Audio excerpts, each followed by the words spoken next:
Have you ever held back from speaking up in a meeting because you thought your ideas weren't good enough, only for someone else to say the same thing and get praised for it?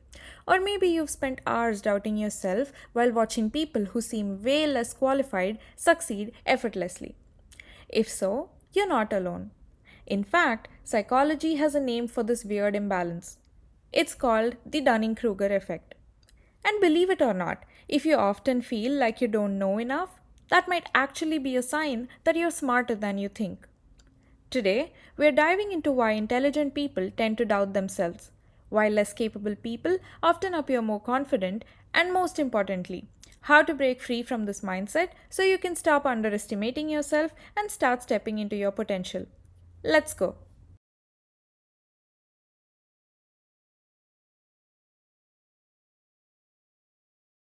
Let's go back to 1999 when psychologists David Dunning and Justin Kruger conducted a fascinating experiment at Cornell University. They had participants take tests in grammar, logical reasoning, and humor, then asked them to estimate how well they did compared to others. And the results? The people who performed the worst on the test consistently overestimated how well they did. Meanwhile, the highest scorers actually underestimated their performance. Why does this happen? The researchers concluded that people who lack skill also lack the ability to recognize that they're unskilled. It's like trying to judge how well you can dance when you've actually never seen yourself dance. Meanwhile, people who are skilled tend to be aware of how much more there is to learn, so they downplay their abilities. But here's where things get interesting. If you're someone who's ever thought, I don't think I'm ready for that promotion yet, I need to learn more before I start my business, or I don't want to share my ideas because they might not be good enough, then congratulations, you might actually be better than you think. While you're overanalyzing every possible mistake, someone else with half your knowledge is already jumping in, taking risks, and getting ahead. Not because they're more skilled, but because they believe they are.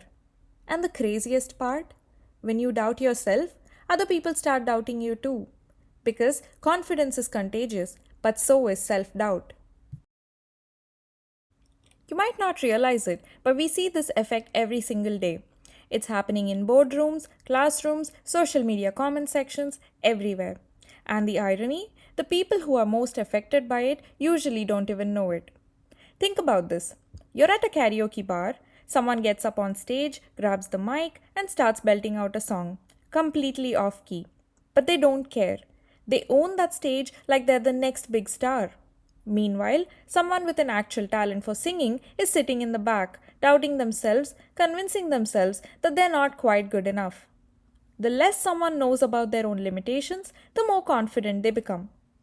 The less skilled singer actually lacks the awareness to recognize their shortcomings, while the talented one overanalyzes every little detail, leading to self doubt. Or take the workplace. Have you ever noticed how some people seem to climb the ladder? Not because they're the best at their job, but because they act like they know what they're doing. They speak with authority, make big decisions, and rarely second guess themselves, even when they should. Meanwhile, people who actually understand the complexities of the job are stuck questioning themselves, double checking every little detail, and hesitating before they speak up. The irony? The people with self doubt are often the most competent, but their humility makes them question themselves, while the overconfident ones just keep charging forward, oblivious to their own gaps in knowledge. And what about the internet?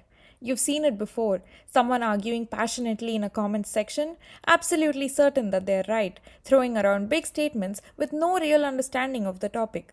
The more complex and nuanced the subject, the louder they seem to get. Meanwhile, the experts, they're usually the ones saying things like, well, it's complicated, or it depends.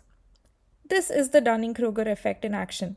It's not just an abstract psychological theory, it's shaping the way people see themselves, the way businesses run, and even the way entire societies make decisions. The Dunning Kruger effect isn't just about individuals, it has real consequences for the world.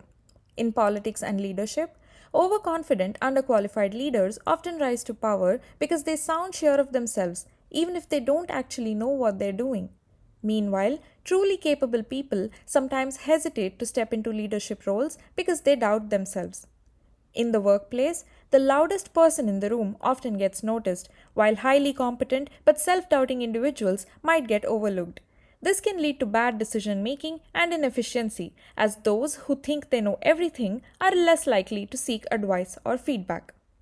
In education and skill development, if you assume you already know enough, you stop learning. If you assume you'll never be good enough, you never try. Both of these mindsets limit growth, which is why understanding this effect is so powerful.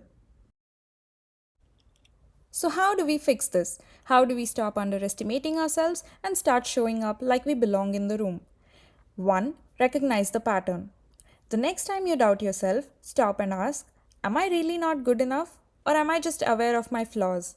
If you're even questioning yourself, that means you're already more self aware than most people. 2. Act before you feel ready. Here's a secret: no one ever feels ready. The people who succeed aren't the ones who know the most, they're the ones who start anyway.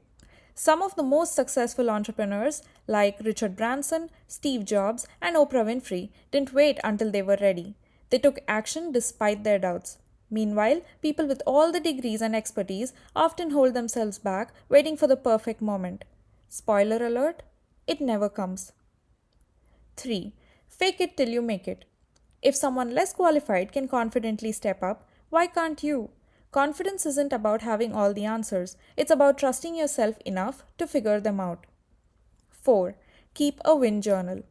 Write down every achievement, no matter how small, because the brain naturally fixates on what's missing. You need to remind yourself of how far you've come.